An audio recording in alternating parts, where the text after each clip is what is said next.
Jude doesn't whisper into history. He steps forward like a guardian with fire in his voice.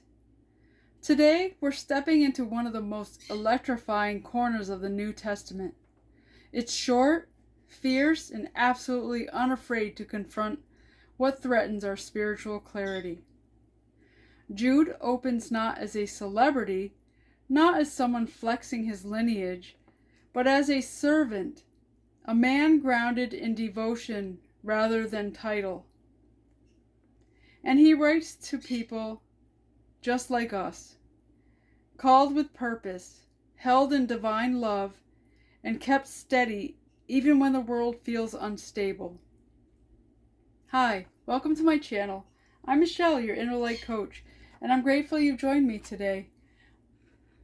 Thank you for shining your presence here. This Sunday Soul Sanctuary is about the Epistle of Jude, contending for truth in a confusing world. What makes Jude's opening so powerful is its urgency. He wanted to talk about shared salvation, about the beauty of walking this path together, but something darker was creeping in, something subtle, something that required a voice willing to stand up and say, "Pay attention, your light matters too much to let it be distorted." So today, we're going to explore that opening, the humility, the authority, the warning, and the deep reassurance woven through every word. If you've ever felt like you needed clarity in the middle of confusion, or strength when something didn't feel quite right, Jude's message is going to resonate. Let's step in it together. On our altar, in the center, we have a single white candle, representing Jude's call to contend for the faith, symbolizing a flame that refuses distortion. On the left side, we have an obsidian, representing truth, protection, and deep spiritual clarity, symbolizing Jude's awareness of hidden influences and the need for spiritual discernment.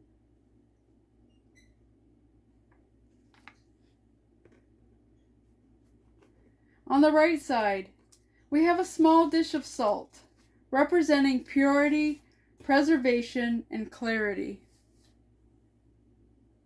In the front, an open page to the Epistle of Jude, representing an anchor of the altar, symbolizing the themes of called, kept, loved.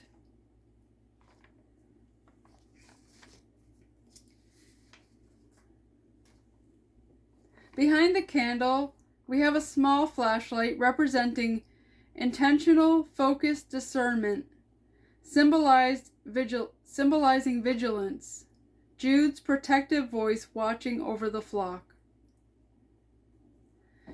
We also have some greenery, or grapevines, to represent mercy, peace, and love being multiplied, symbolizing Jude's blessing over the community, life, and vigilance. A feather, symbolizing divine keeping, angelic protection. A small mirror, symbolizing self-examination and clarity. And a small piece of charcoal, symbolizing absorbing distortion and cleansing.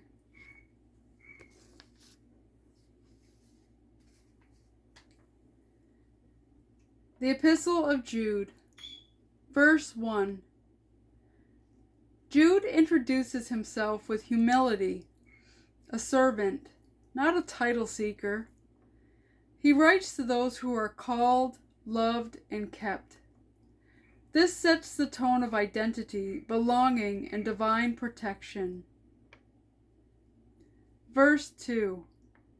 Jude speaks a blessing, mercy, peace, and love multiplied, not added, multiplied. This is the soft light before the storm. Verse 3. Jude shifts. He wanted to write about shared salvation, but urgency pulled him elsewhere. He calls believers to contend for the faith, to stay awake, stay anchored, stay discerning.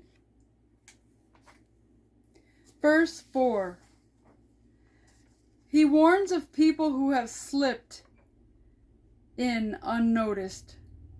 This is the heart of Jude. Hidden distortion, quiet infiltration, spiritual fog. Verse 5. Jude reminds them God has acted before, saving, guiding, and also correcting. Memory becomes a spiritual anchor. Verse 6. He references angels who abandoned their proper place. This is about leaving alignment, stepping out of truth, losing grounding. Verse 7. He uses Sodom and Gomorrah as an example of what happens when distortion becomes normalized, a warning about spiritual drift. Verse 8. These infiltrators rely on dreams, reject authority, and distort truth. Jude is calling out spiritual arrogance. Verse 9. Michael, the archangel, shows restraint and respect for the divine authority, a contrast to the arrogance Jude is confronting. Verse 10. They speak boldly about things they don't understand. Instinct replaces wisdom. Verse 11. 3 warnings: Cain, Balaam, Korah.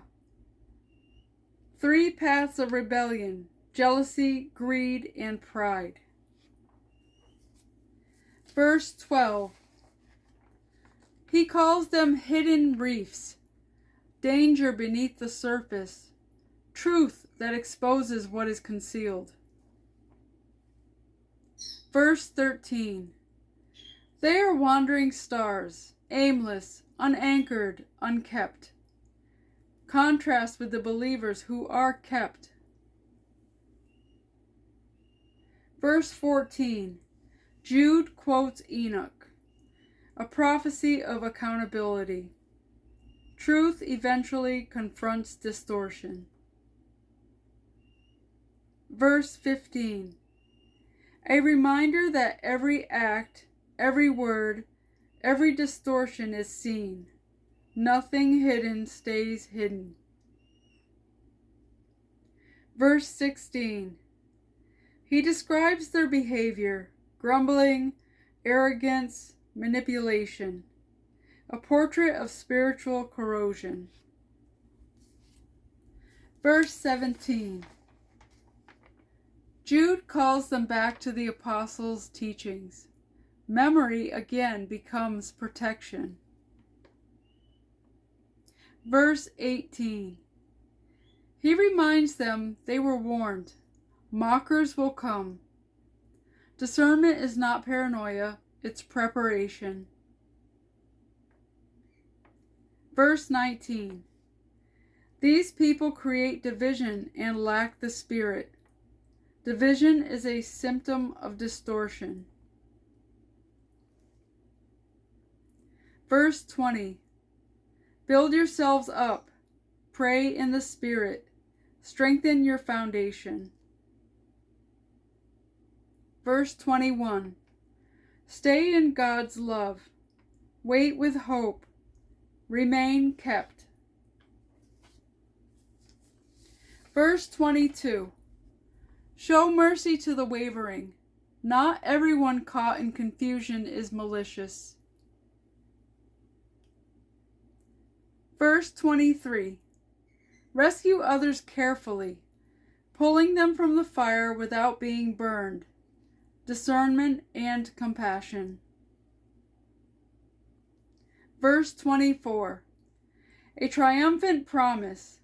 God is able to keep you from falling. The whole epistle rests on this assurance. Verse 25. A closing doxology. Glory, majesty, power, authority, now and forever. The final word is worship, not fear. In closing, as we wrap up Jude, let this be a reminder that stays with you long after the video ends. You are called, you are loved, and you are kept. Jude doesn't leave us standing in the tension. He leads us straight into praise. After all the warnings, all the clarity, all the wake-up moments, he lifts our eyes and says, "Now to the one who keeps you from falling." That's the heartbeat of this little letter. Not fear, not confusion, not the noise of those who distort truth. The heartbeat is keeping. The steady, protective presence of God, who holds you, guides you, and presents you with joy. So as you go into your week, carry Jude's fire and Jude's comfort.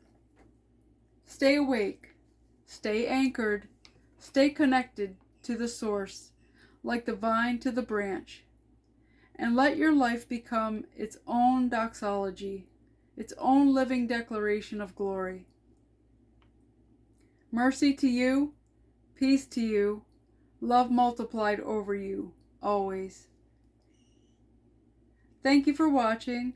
Please like, subscribe, comment, and share. Let's get back to love. God is good. Love and light to all. Stay thankful. Until next time, walk gently and shine brightly.